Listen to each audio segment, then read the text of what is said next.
Мен, Мамашева Айсулу Турузбековна, Жогорку кеңештин депутатынын ыйгарым укуктарын аткарууга киришип жатып, Кыргыз Республикасына берилгендигимди билдирип, Кыргыз Республикасынын конституциясын жана мыйзамдарын сактоого, өз милдеттеримди бүткүл элдин кызыкчылыгында аткарууга, Кыргыз мамлекетинин эгемендигин, аймактык бүтүндүгүн жана көз карандысыздыгын коргоого ант беремин.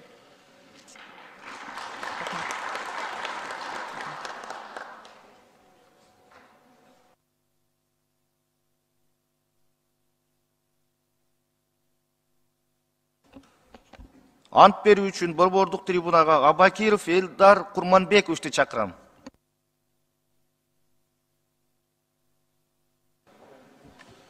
Саламатсыздар, кутмандуу күнүңүздөр менен урматтуу депутаттар.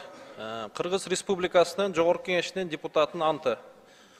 Мен Абакиров Элдар Курманбекович Жогорку кеңешинин депутатынын ыйгарым укуктарын аткарууга киришип жатып, Кыргыз Республикасына берилгендигимди билдирип, Кыргыз Республикасынын конституциясынын жана мыйзамдарын сактоого, өз милдеттеримди бүткүл элдин кызыкчылыгында аткарууга, Кыргыз мамлекетинин эгемендигин, аймактык бүтүндүгүн жана көз карандысыздыгын коргоого ант беремин.